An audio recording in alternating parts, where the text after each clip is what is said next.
It's about time we refocus on this story and what is Miss Eliza up to exactly? Because you remember how all of this stuff started. Like, she was, grifting her believe all women gimmick for the right, and everybody was buying it up because, oh, she does good work. Yeah, that's wonderful and fantastic. She doesn't, but you want to believe it, and you want to think that you're actually standing up for the human trafficking survivors, and she's an advocate. She does good work, but what work has she done? Good work. Great, wonderful, fantastic. You didn't want to check any of the receipts. You just wanted to believe that there was a somewhat attractive woman who was championing a cause for the right that was very tough to criticize. Until she started to have her shady past exposed, and then started striking everything, and then somehow catapulted herself into an upward trajectory, wrapping up Tim Pool because Tim Pool is terrible with women, and it's another reason why I've been everywhere that I've had an opportunity to talk about this, comment on this, I always drop a saying that I heard. I think I first heard it, Justin Waller was talking about it by saying he doesn't deal with men who are deficient in two areas, with women and with money, because they will snake you for either at a moment's notice. That is such a true axiom, something that I've lived my life by without really knowing any of the words over top of it, not having a saying to put to the notion that I've already understood long before it was vocalized. It's just when you start to see this stuff manifest in reality, well, you just can't help but point it out and go, oh yeah, no, that's exactly what's happening right there.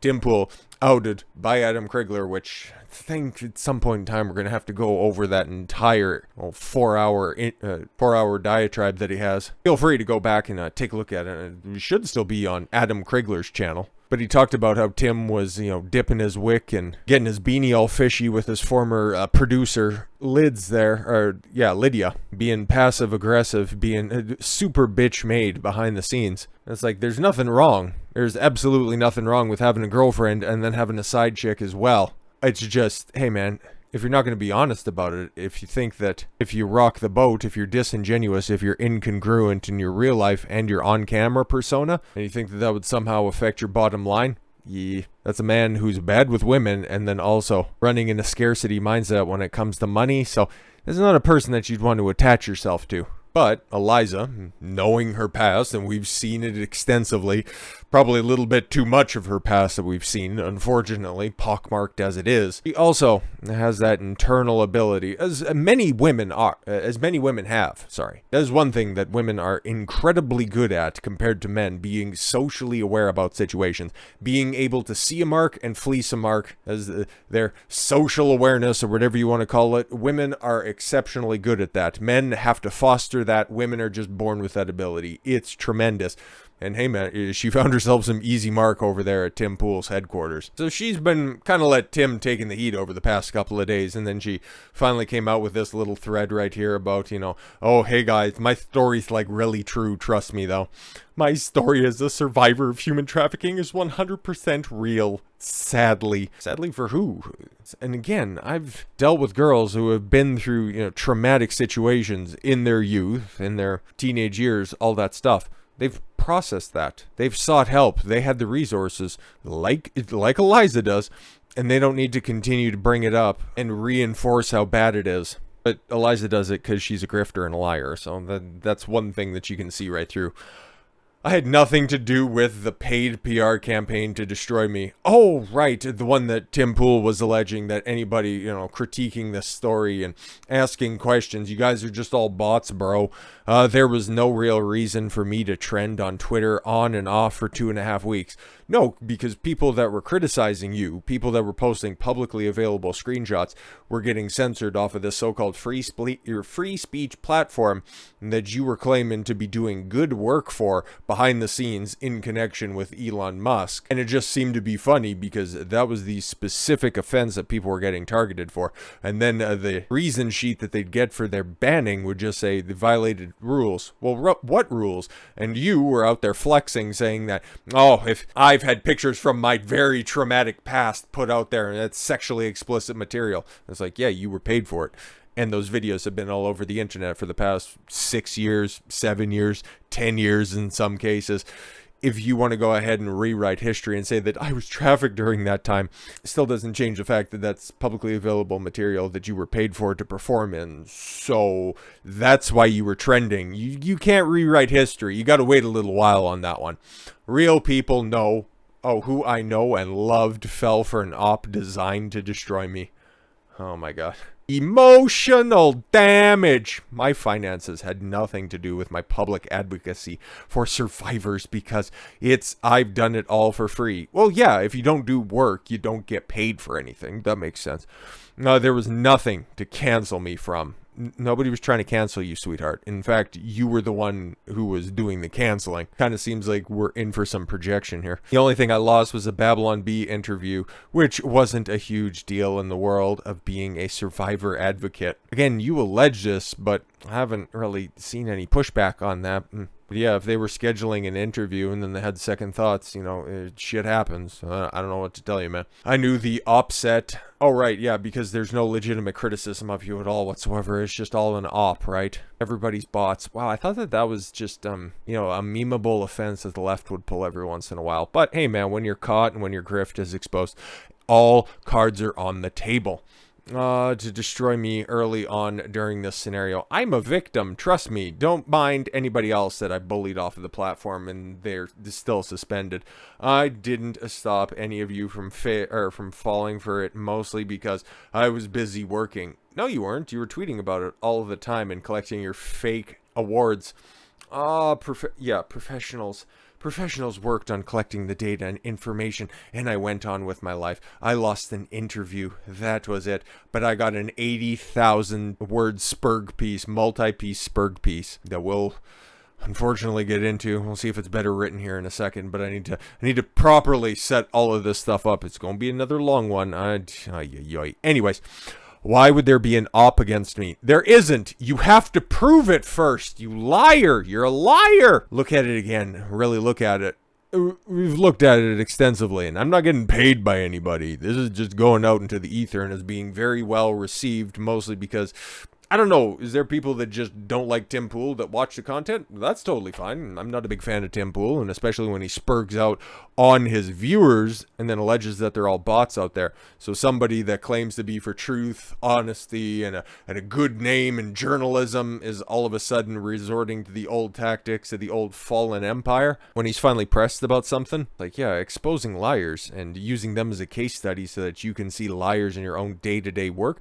I think that that's pretty important, and just because it involves some big names and some trending topics, and if that's why people are clicking, hey man, I'm totally fine with that. You go for it. You do you. I'm just smart enough to assess the situation, wondering, it's like, I'm not the only person talking about this. There's a lot of people talking about this. I don't know what their coverage is. I don't know what angle they're taking, but we're all smart enough to look at this from a multitude of different angles. She, on the other hand, is just, Tim was talking about a paid op. Clearly, it's a paid op. Tim was saying that Eliza was paying for the op, so is she alleging that there's another op? So am I going to be receiving 2 checks? Is that what? Anyways, I am an ANCAP who fights human trafficking. See, she was saying all the right talking points beforehand so that you can't attack her because she does good work and she says all of the right things. So I couldn't do anything wrong. Advocated for Julian. Yeah, see, look at all of the good work that I did that you can do with a couple of button presses. I'm an ANCAP. What does that even mean? Do you have to go to meetings in order to say that you're an anarcho-capitalist? Great, wonderful, fantastic. You and a bunch of, sweaty neckbeards online. ANCAPs, great, wonderful, fantastic. Fuck those roads, or whatever the hell you guys want to say, man. If I want to hear those talking points, I'll go hit up Young Ripa and I'll go listen to him. He's a far more articulate and he doesn't have to lie about anything. Anyways, advocates for Julian Assange, who had been meeting with a congressman begging that the FBI and CIA to be brought before a church committee. What, you wanted to get famous at a committee hearing? Yeah, that's great, wonderful, fantastic. You see, again, she doesn't have an original thought in her head. She just adopts a bunch of different talking points. Like, yeah, that's what Candace Owens did. And, well, I guess, she's following a same career trajectory of just self-emulating on, hey, the Tim Pool show. While advocating in public for 2 survivors of Tate. Say his name. All while having perceived a not factual relationship with Elon Musk and Twitter 2.0. Well, you were talking about all the good work you were doing behind the scenes, so it can't be one without the other, sweetheart. You obviously had a connection. You were in a Twitter space. You were the one saying that, oh, Elon's doing a bunch of good work, and I sent over policy decisions. You had a relationship in some form or fashion. Doesn't have to be sexual, but we also have seen your history, and we know that you eventually resort to that. Just saying, connecting the dots here. And yeah, 2 survivors of Tate. Oh yeah, we've seen the goods on them. That's the Moldovan girl and the US girl. Go peek some of my Tate videos for a little bit more of an expose on that stuff. In December, I announced that I was shifting gear from Twitter, child exploitation, sexual exploitation material, to advocating for the survivors of the UN. Huh? Oh, so she was going to take her grift international. Great, wonderful, fantastic. Shouldn't have lied. Shouldn't have tried to cover up your... It's like, yo, I haven't seen any porn that she's done lately. I don't even know if that stuff exists, really. And even still, the porn pivot right now is super hot. So, again, just covering up everything. It's like... Could have made you more appealing to the left because you have a history about being, kind of a thought on screen. Like, that could have been, just a way to bridge the gap. But no, you decided to go nuclear and started banning people on Twitter, filing false privacy strikes against 20 plus YouTube channels. She doesn't want to mention any of that. No, I wasn't having sex with Elon Musk. Okay, wonderful, fantastic. You still did something wrong. So this is like somebody saying, well, it had nothing to do with 9/11. Yeah, but you still shot 6 people. Of course, I was somebody of interest to destroy. Nobody cares about you. You made yourself popular. You made yourself a target by doing some messed up stuff. The op will be exposed, so I'm not worried about that. There is no op. You're a liar. You're a liar. Stop being a liar. And if you don't believe me as a survivor, I'm not worried about that either. Now, watch what God can do. Oh, see, she hit them all. Ding, ding, ding. There's the trifecta. Human trafficking, ANCAP, and now the God pill. Oh my God. Dun, dun, dun, dun. Congratulations, you won today. You saw the best of what the devil, oh the devil, oh the devil. If I had a Bible around me, I'd start waving it up in the air, or even if I had a cross or something like that. Yeah, just get up there and just start banging your pulpit, and oh my Lord, eventually people will start paying attention to me. You can just have your sins cleansed if you just step up and bow and kneel, because we know you definitely know how to get on your knees and pray. Like, bruh, nobody's buying this stuff. What is wrong with you? Whatever, devil, God, whatever, just tell us more about how Sam Smith is corrupting the youth. Bro, nobody cares. Can you name any of his music? It's like, okay, cool. It's just going to be another, flash in the pan stunt. Cool, great, fantastic. Who's talking about the Grammys today? Maybe Tim, so he doesn't have to talk about the rest of this stuff. P.S. Some folks want to know how I'm doing. Nobody does. Nobody cares. You're a liar. Nobody cares about liars and treason and treachery. If you want to start claiming the right and then you just start to self-immolate, like nobody's asking you. We can see you're on Twitter. I survived human trafficking twice. Yeah, we know your stories don't line up, but you can continue to say that. That's the only congruency that we've seen in your story so far. You making these wild claims and then not backing anything up. I was trafficked on Instagram because somebody took one of my pictures and used it to catfish somebody. I was basically the inspiration for Taken, bruh. God, oh the God, Jesus took that broken woman that you were looking at on the internet in various states of undress. Oh, hey, she acknowledges it. She actually acknowledged it and turned me into a woman in a gown winning an award that they had no supporting evidence that you ended up winning that, nonsense for it. Hotel banquet room. Oh my God, do we have footage of this nonsense spinning? Twitter's acting all flumpy today. Shout out to the big homie Jake Shields. Is it true the victims of Tate are suing him for money? Yes, it is, big homie, and you know it just as much as we all do. Anyways, so how am I doing? I'm a little in shock. I'm a little broken, a little desperate, a little lonely. You can Cash App her at who cares, man. But what was the Beanie Baby up to? Okay, because shout out to the big homie Tug. There's a lot of big homies out there doing a lot of good work, and he actually got that paywalled content that talked about yesterday or something. The one with John Rich and this very oddly head-shaped woman. That is a strong jawline. And peak Tim studio right there. Oh, he's got the worn American flag. You know it's worn, but that banner is still there, brother. Of course, salute the flag. Wrap yourself in the most popular talking points. I bought a bunch of guns right at the beginning of the pandemic because nobody can take me without my consent. They'll drag me away kicking and screaming. Yes, we know the grift that you ended up pivoting to. You started out as the kid out there with a video camera at Occupy Wall Street, and then all of a sudden you're this doomsday prepper because my civil war is going to happen anytime now. Just shut your mouth. I wish you would have, because you ended up looking like an asshole behind the scenes. So we got a little snippet. I'm going to use a little bit of Tug's video right here, a link to that as well. Feel free to watch the entire thing because he breaks down the segment. I just want to hear the little bit as to where he throws the quartering under the bus. Now, he's sticking up for somebody who is an e-girl, somebody who has no real reputation, somebody who is just a small fish in a very large pond, and Tim Pool's massive brain needs not even think about anymore. He's just so ascended from all of these problems on Earth. But let's see what Nutcracker IRL has to say about this. Coming up in my... He's not my friend. Boomer. I can't figure out... Oh, yeah, he's not a friend. They're talking about Jeremy, the quartering right now. He's not a friend. He's not a friend. I don't know who that is. He just comes up in my feed. All of these people are terminally online. I was listening to something earlier today because that's what I do when I go and exercise. I listen to things that stimulate my mind and, just thinking about this situation. It's like... Why do they continue to make assholes out of themselves? But the subject of Tim Pool ended up coming up, and it was very interesting because they were talking about how Tim Pool is married to his job. He can't take any days off. And it kind of piggybacks off the talking point I was mentioning yesterday about how Tim has viewers. If Tim wasn't online every single day, I think he takes a couple of days off every once in a while. But Tim has never been struck on any of his accounts. As far as I know, he always walks the line. He always checks in with YouTube. He has a direct line of communication there. I don't know if it's anything more than a partner manager, but he definitely has the inside scoop when it comes to there. So he's never going to get struck. He's never going to be down for an extended period of time. If you're new to my channel, here's my story. I've had, of course, across the two channels that I have on YouTube, on my main channel and then on my secondary channel, about 15 strikes. One, just a shade under a half of them, or if I even it out, because I went, 4 for 6 on appeals on my second channel, and then it was just a shade over half on the main channel that I lost. So it's about 50%. So maybe I win 5 or 6 appeals, but then I've been on extended periods of, forced vacation. But check this out.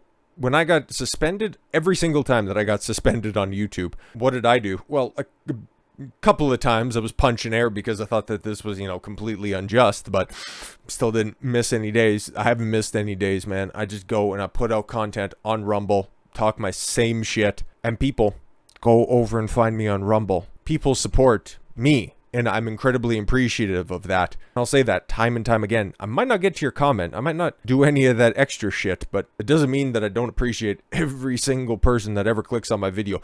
I legitimately turn on the video camera. I find topics that I want to discuss. If anybody else finds them interesting, that's fantastic. I never think that anybody's going to watch this stuff. I still remember some guys from very early in the cut. My boy I can't pronounce your name right, my guy.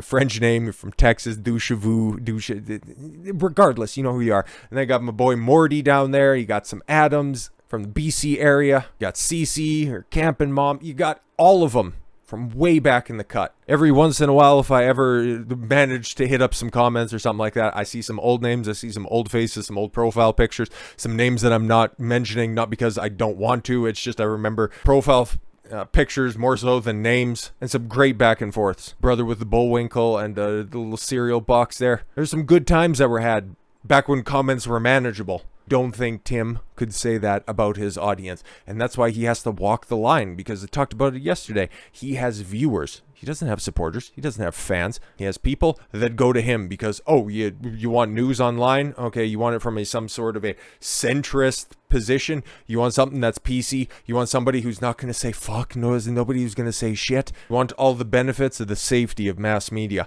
but you want it in the availability of YouTube. You go to Tim Pool. And that's why this dude can't get out of that chair for more than just a couple of days at a time.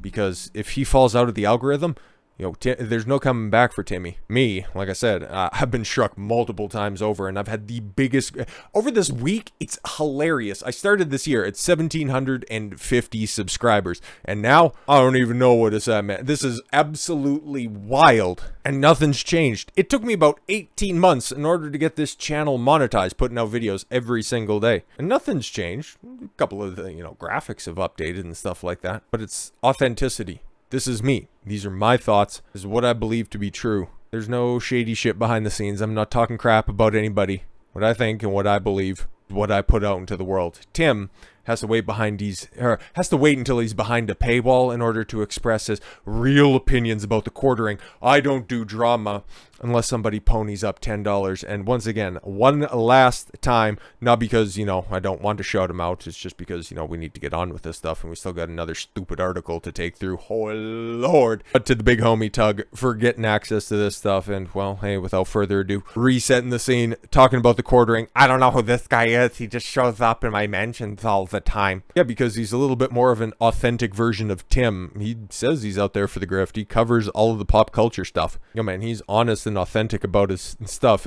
We've seen him cut his teeth, okay? Because if you remember, if you've been watching internet stuff for long enough, you know how Jeremy made his come up on the quartering channel. You understand that even before that, he was out there with those little, claw machines, getting different prizes out there from store to store. Yeah. Your boy's been peeking Jeremy for a hot second. But how he also popped off in the commentary sphere? Where do you think the name the quartering comes from?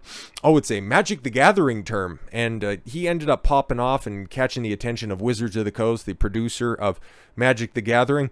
And then he got excised from the tournament scene, or he got completely disavowed right from the top. And because of that early onset cancellation back in 2015, 2016 times, and he really started to get traction, and he made himself a 1 million subscriber channel. It's very laudable. What did Tim do? Piggyback off of one of the biggest talking points from 2014, 2015, and then continues to fearmonger and then passively aggressively do some bitch shit behind the scenes. It's just disgusting. It's disgusting behavior. Be authentic or hit the skids. And then he'll be like, well, Tim didn't do this thing I wanted. Like, it's just like, I don't want to interact with this person. And here's what he did. And this is why all of his fans are mad. All of his fans are mad. Oh, here's what I did. All of his fans are mad. And you just surround yourself with yes people. I don't know who Raggedy Ann is there. But, just feeding the ego of Tim is just a bunch of cowards. Nobody presses Tim. And if they do, they end up walking off the set because he has the mental dexterity of a 12-year-old. Oh, well. We booked him twice. He canceled on us twice. The second time he canceled on us at the exact last minute, and we didn't know, and we had to find someone else. Fortunately, we had Matt Strickland on, and he was great. Oh, yeah. Oh, Jeremy canceled on us. He flaked on us. We're so important. You shouldn't be doing that. Bro, you get the same viewers over and over again. Nobody gets a bump, okay? Going on your platform, it's a great ego boost for you. People tune in because they're tired of hearing your tripe over and over and over again. And then they super chat you a bunch of questions for your guests that you'll get to 5 of. It's a really good grift you got there, man. And then that night he was supposed to be on, he went on a different show and criticized me for not talking about it. Wow, dude. Wow, dude, that's so crazy that he did that. Oh, he didn't want to travel down to your studio because, hey, at least one good thing I'll say about Tim. He likes to have everybody in the same room, and that's probably the evolution when it comes to these types of, talk shows, but, bitching behind the scenes about guys that you wouldn't address in public, but you will behind the paywall, just really shows, a good strong moral compass that you have there, Beanie Boy. But I don't know what show the quartering did. It was probably a little easier than hopping on a plane, getting out to a hotel, going down to some remote location in Virginia or Maryland. I have no idea. I don't really care where he's at. But he could hop on a Skype call, or not a Skype call. Jeez, what are we, back in 2010? Jeez. No, you could hop on a StreamYard link and then just, shoot the shit with people who are actually authentic. Interesting. Weird that he would choose to go that avenue. He sent me a message at 2 a.m, which came off as a veiled threat. Now, I want you to listen to this, and you tell... Yeah, and then Tug's going to break down this threat that he ended up receiving. This is what Timmy thinks is a threat. It's so terrible. You just go ahead. Actually, you know what? I'll just speed it ahead because I don't want to steal. I don't want to steal. Like I said, feel free to peek the video in its entirety. I don't want to steal his commentary or anything like that. All I seen that he had the clip, and then he also had the overlay on top of it with the veiled threat from Jeremy. For sure, I'll reach out to Cassandra soon. Obviously talking about rescheduling January 25th. Okay. Even though our viewers want war, I don't. These are the DMs or text messages or something like that. Please tell me this dude took her to task in response to the puff piece. And we've seen part 1, and we'll be coming up with part 2 very, very, very shortly. But that's apparently a threat. Tim took that last part of that tweet, and he took it personally. We can just go ahead and hear it from his old bald lips. Posted, by the way. The quartering actually posted. We'll try and quote it verbatim what he said. Yeah, here we go. I know our audiences want a war, but I don't. Please tell me your guy is taking her to task. Wow. And I just said, I'm done with this. So that's a threat. That's a bridge too far for Tim. Oh, I took that as a threat. Dude, you have such thin skin. You've been in the game for what? Just about a decade at this point in time, and that was a threat. Oh man, I can't be having somebody who I didn't want to have write this piece. You know, I didn't want to curate it. I didn't want to have to be a boss for a second, but I want all of the clout because of it. He's just what a clown. Absolute clown. Oh, bro. Oh, somebody pressing me on this stuff. I'm out, man. You're getting blocked off of that. Just what a bitch. Absolute bitch-made behavior.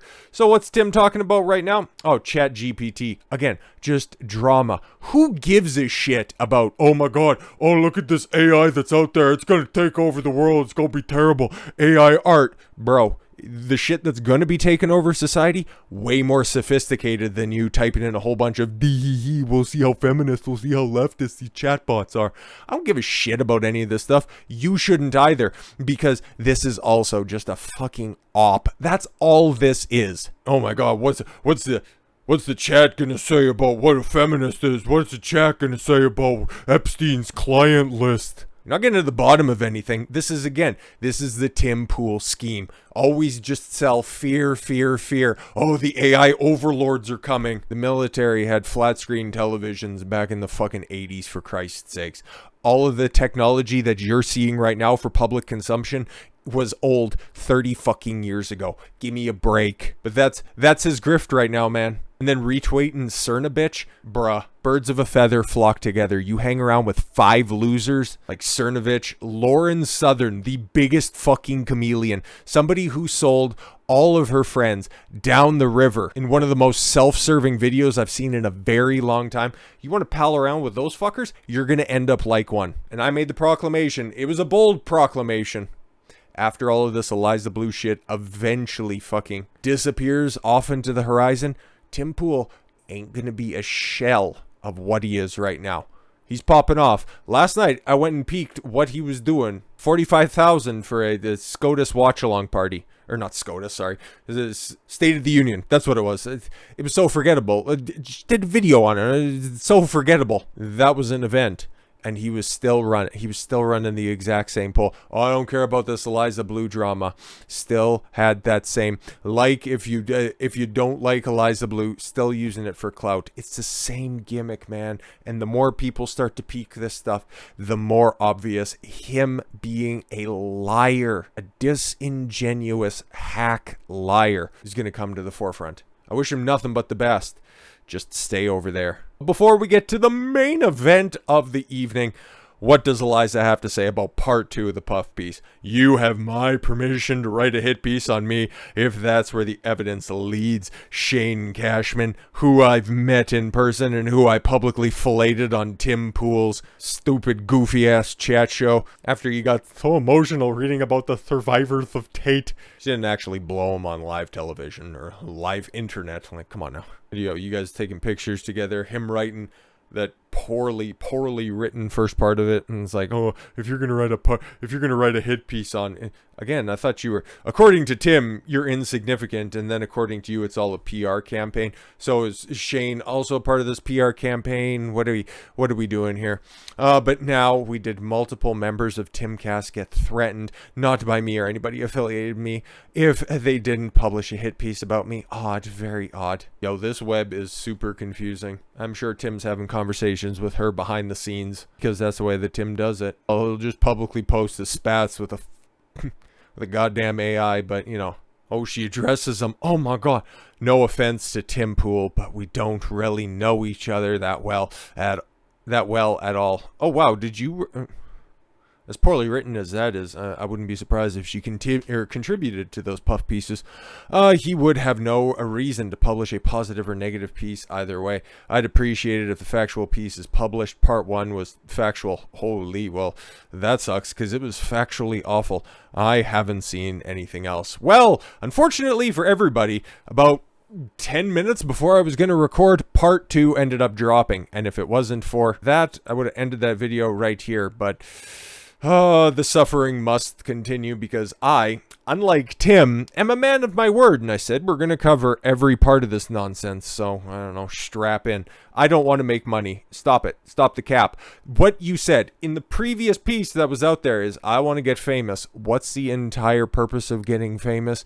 Getting money on top of that. You were begging Elon Musk for funding. You were begging people over and over and over again to help fund your survivor house. Humanitarian house. That was the proper name of it. That's all you want. All you want is payola. Stop it. I don't want revenge. I don't want anything. I don't want revenge against those people that did those horrible things to me. Well, what are the name of those people? We can bring them to justice. No, I don't want to do that.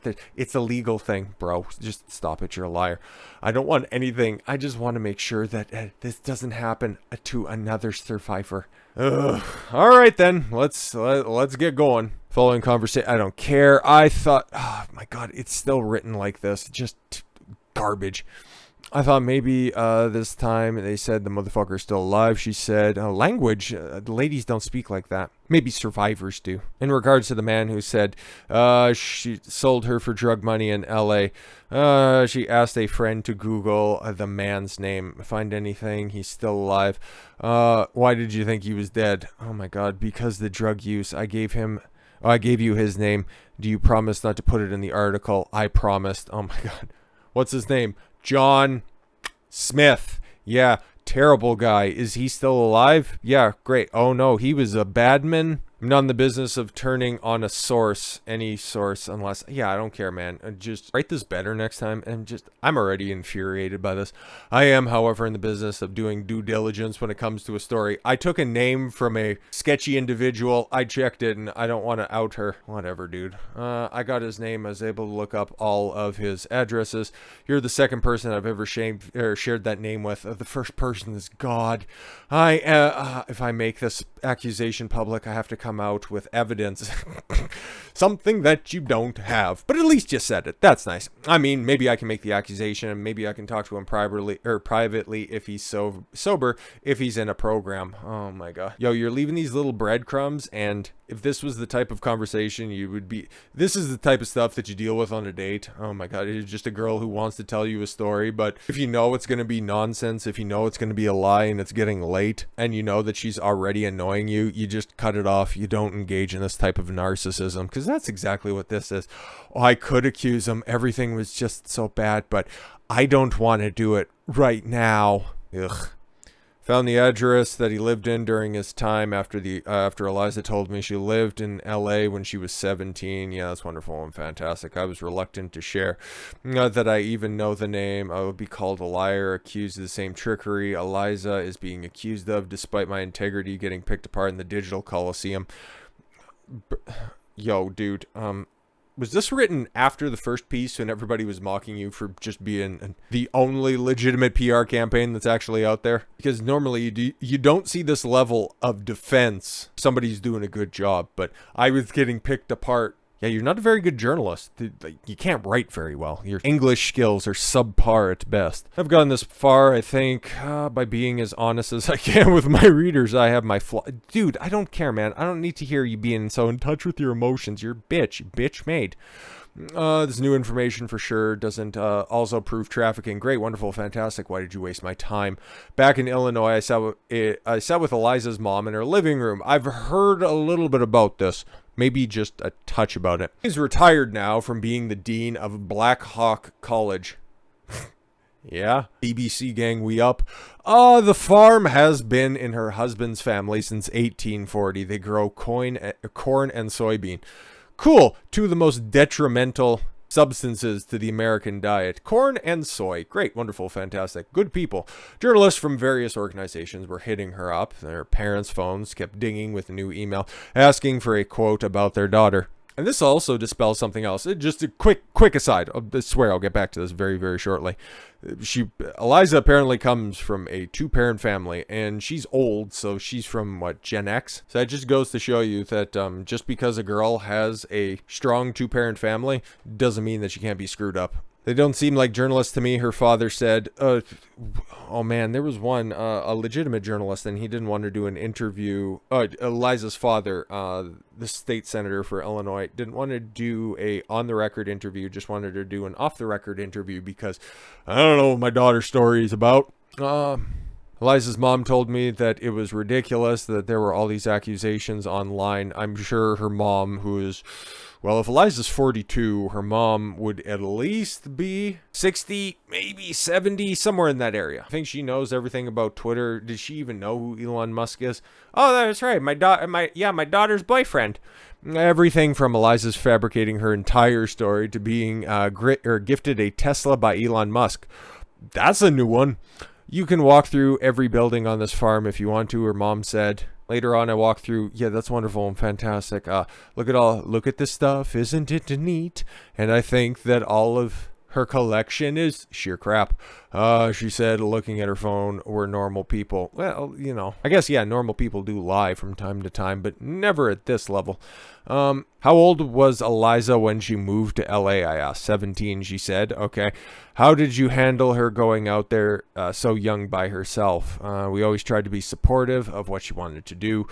She had done modeling the whole time she was growing up. No, she was being trafficked. Shut up, Mom. You're not staying true to the story. She was trafficked when she was 15 by a photographer for My Chemical Romance. Come on. She did print ads and commercials. I didn't think much of it. I guess other than that, well, it's probably going to be a crash and burn because most of those situations are.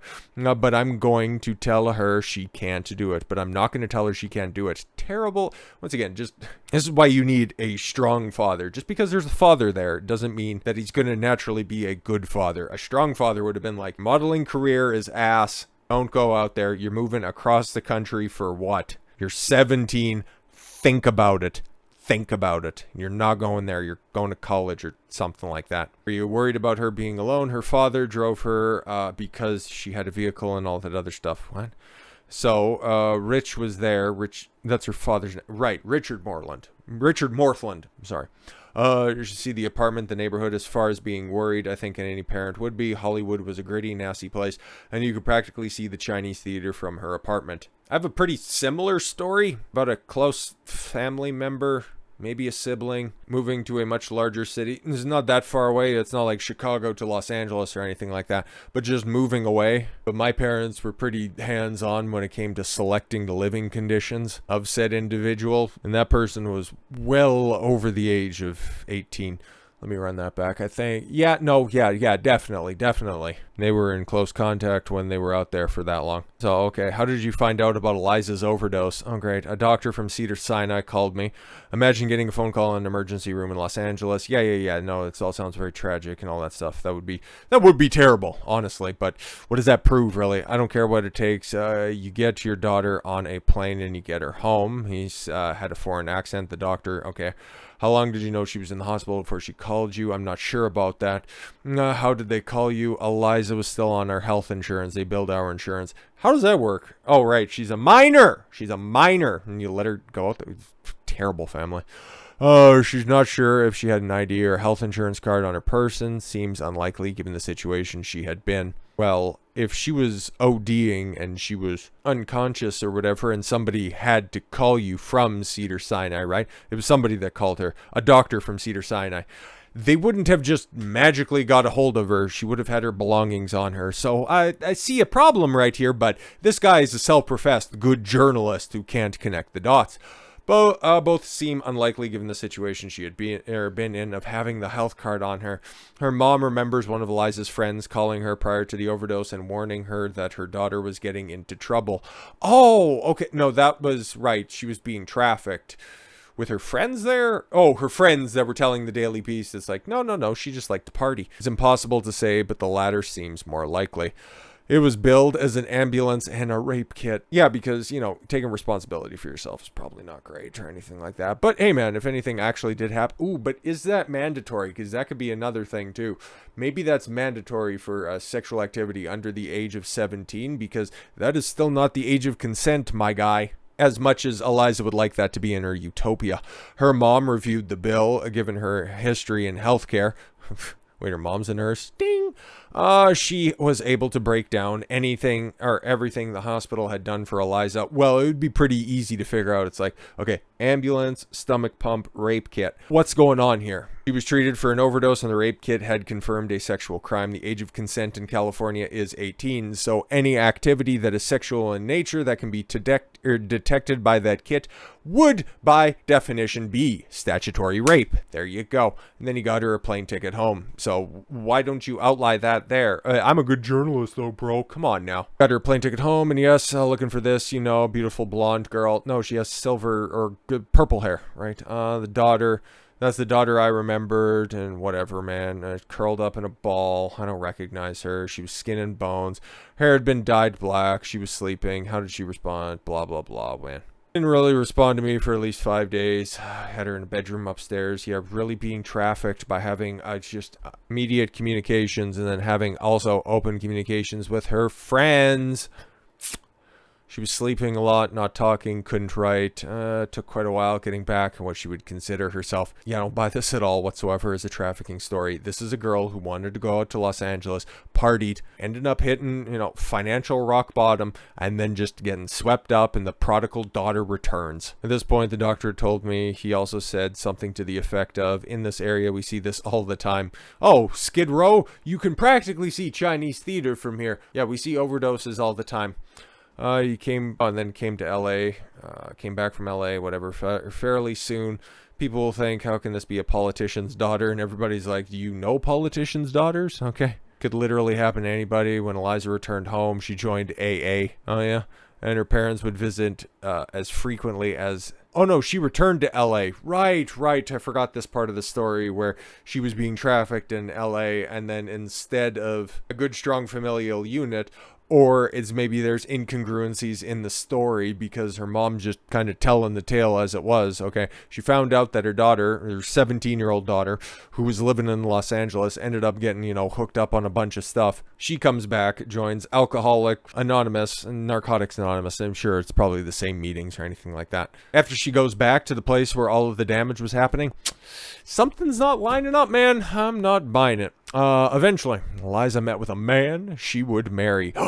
Before they moved back to Illinois to live with her parents, they lived in a teepee in Big Bear, California, and they started a band. A drug addict who hooks up with somebody who's starting a band. You're living in a teepee.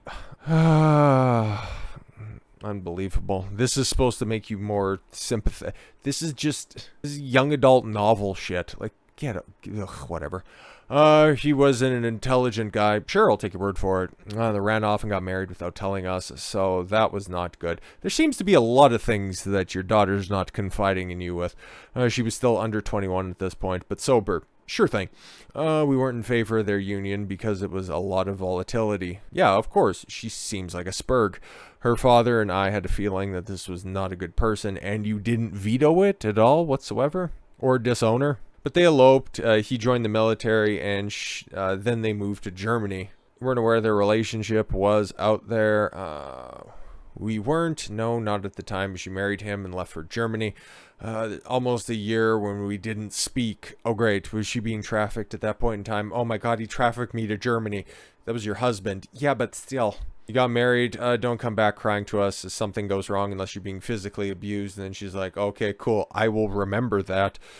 I was on a flight with a friend on the base in Germany. He's joking about how he was treating me, and she got creeped out, and it goes, that's abuse. And I was saying things like, yeah, he's so crazy. He throws me down the stairs, and he tried to choke me. There's a lot of volatility in this relationship. She got into this relationship. I'm sure that she was just a doe-eyed idiot. But you're joking about that with your mom. If she would have found any sort of signs of that. Now, maybe I'm just projecting good mothers into this situation. But if there would have been any signs of that, it would have been arrow in a moment's notice. But anyways, she left Germany for Illinois, and her mom told her she had to get a job.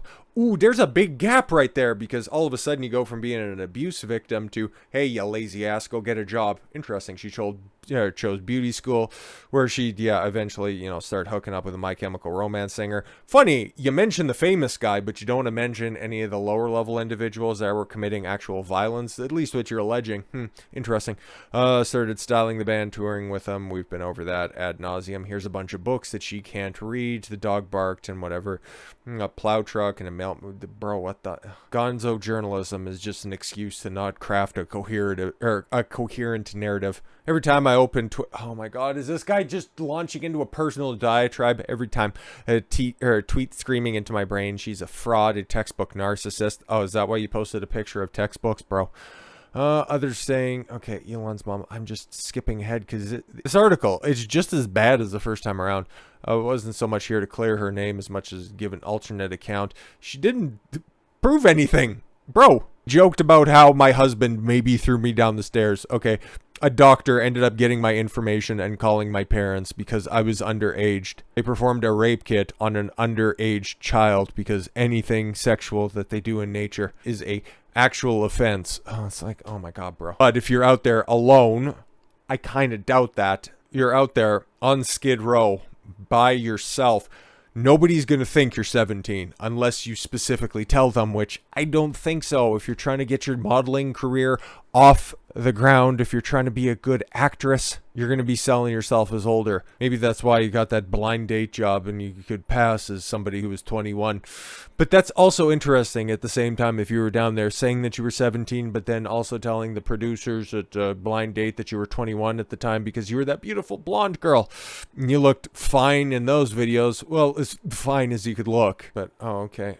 Shane, no offense to you clearing my name. My god, whatever. Okay, just a bunch of, Twitter aside. After her split with Gerard, whatever, certificate from beauty school, so she's a beauty school dropout. How adorable. Did American Idol too. Yes, this is all publicly available information. She went as a cocktail server at a strip club, basically, so she was also a stripper. Oh my god. First time in her life. Carly Wenzel, quoted the Daily Beast, visited her in Chicago. Oh, right, Carly Wenzel. Okay, Wenzel told the Daily Mail, a lot of Eliza's old friends around here are really angry. Okay, are you going to clarify this stuff or anything like that?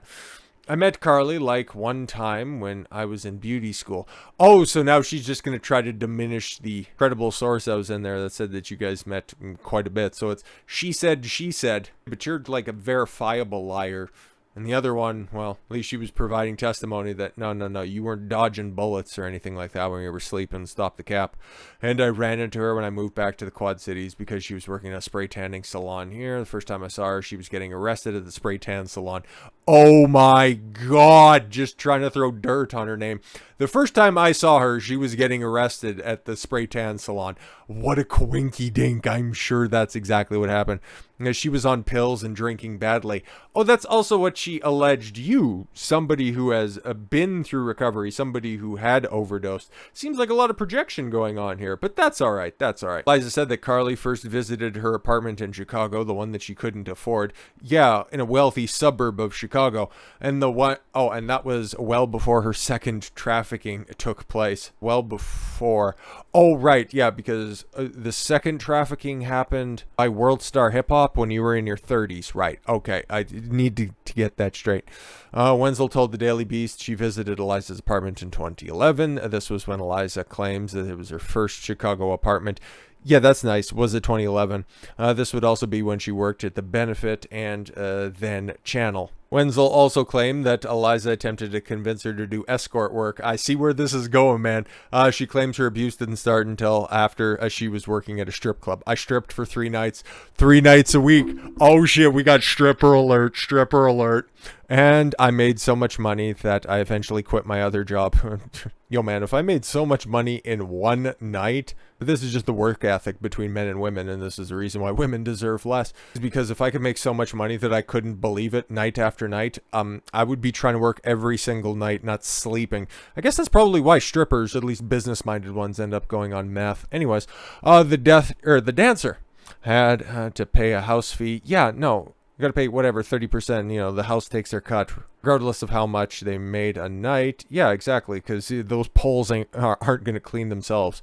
So she was doing good until the writer came and the business died down for the season. Yeah, football season was probably over and the strip clubs out there in the suburbs were, you know, just starting to dry up a little bit. I think my house fee might have been $250 or something like that. And if it's a poppin' place, $250 is absolutely nothing. Bitches will walk away with thousands of dollars every single night. There were nights where I was not... Oh, where I was leaving negative. No, you weren't. I thought you were only stripped 3 times, though. Interesting. There were 25 girls. They were all top tier. Oh, is that just kind of an admission that maybe you're... Even back in the cut, you were like an adjustable 6. Oh, well. And I'm a specific flavor because of my short hair. Or a certain niche from some guys who just want to escape their shitty marriages. And then you just kind of look like they're Karen that they married. So, whatever, man.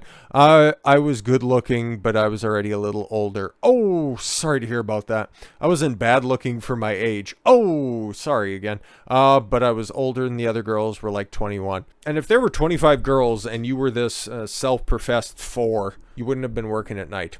I'm just saying, man.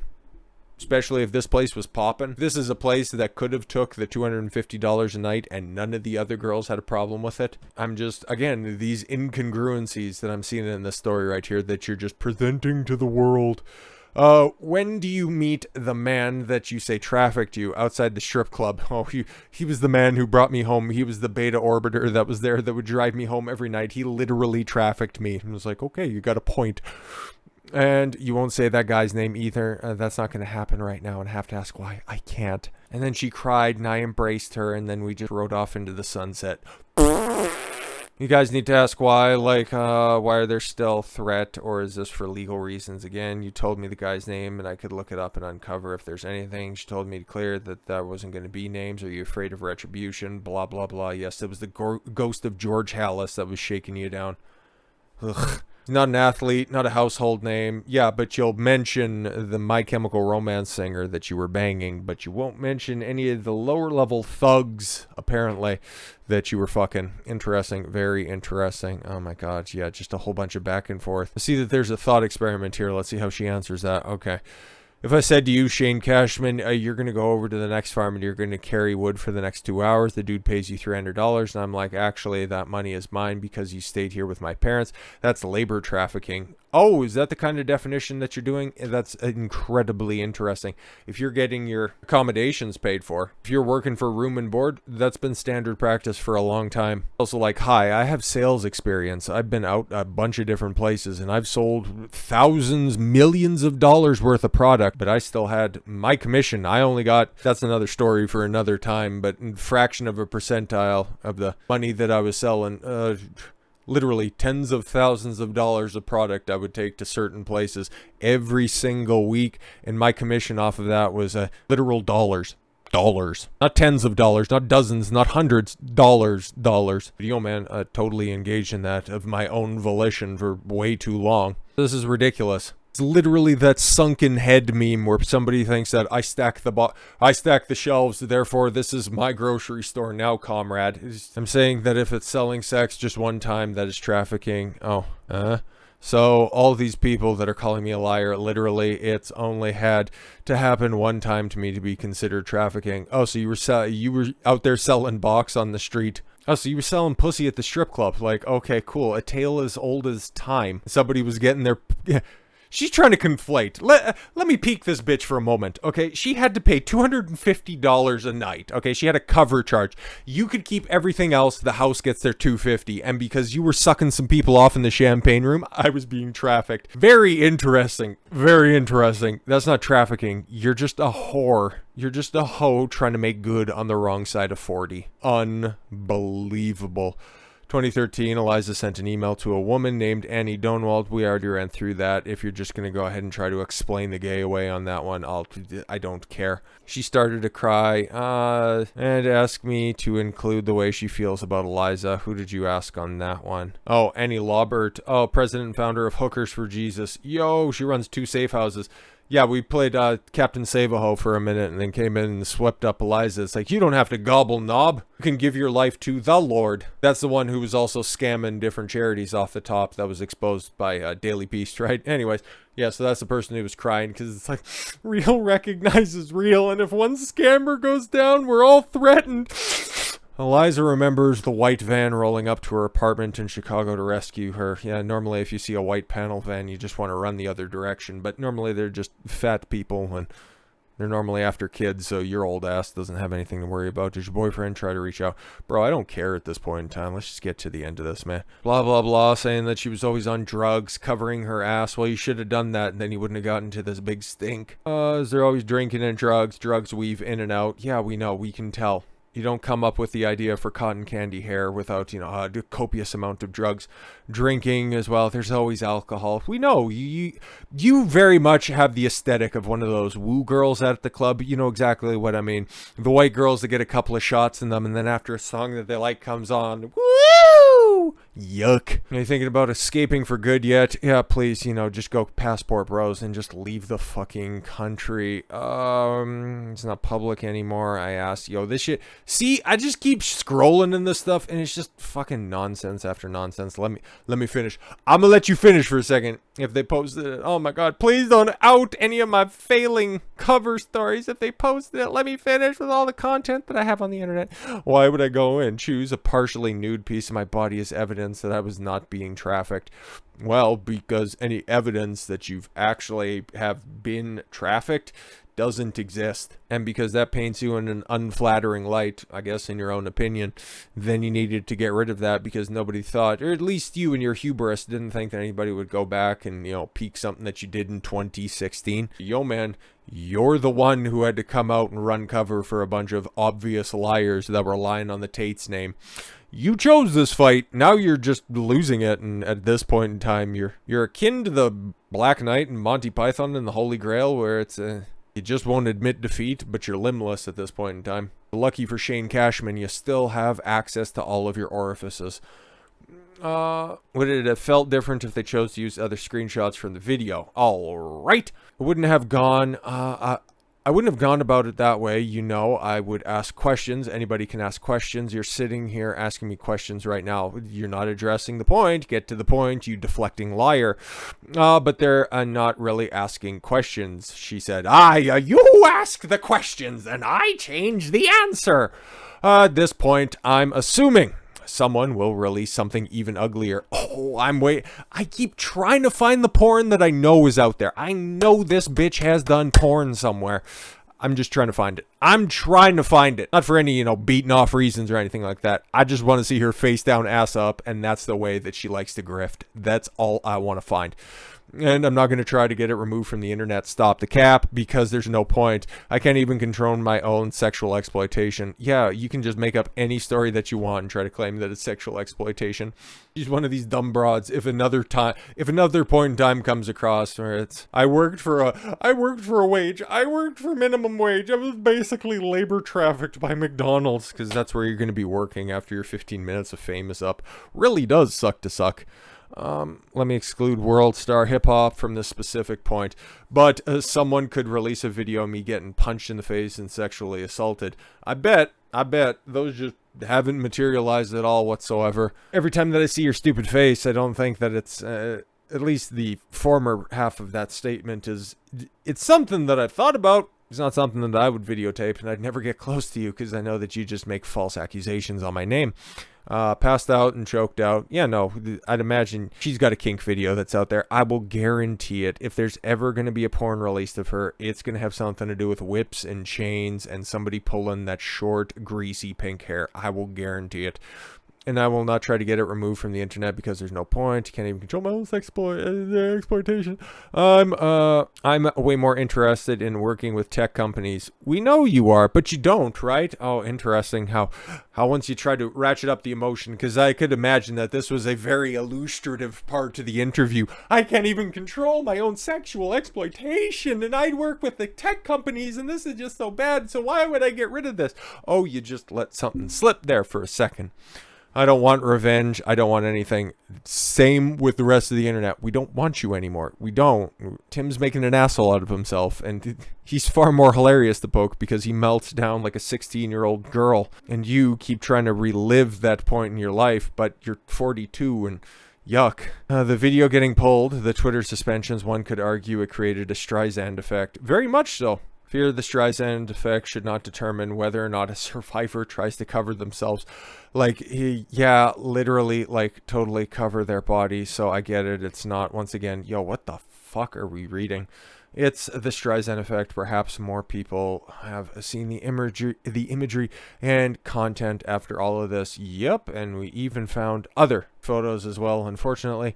Made some money off of doing podcasts. I said you get half of the super chats from Hotep Jesus. Shout out to Hotep. That was $93. He said, wow, you doxed her Hotep Jesus's name. Did he traffic you for getting you on that podcast? He paid you, but you didn't get all of those. So basically he made $93 on your name. 93. Oh yeah, she pulled up the receipt with the date. I'm not selling a book. I'm not doing a documentary. I just wanted to be an advocate. Well, advocate something instead of saying, well, I look at things. Well, that's nice. Like me claiming to be a fine art connoisseur because I have a couple of art coffee books. Like, just stop it. I told you how the Daily Wire behind the scenes fought to make me go that public. Yeah, but you are willingly doing all of this stuff. If you didn't want those stories to run, you could have retracted your consent, and those are professional, quote unquote, professional organizations that would have been more than willing to hide your story.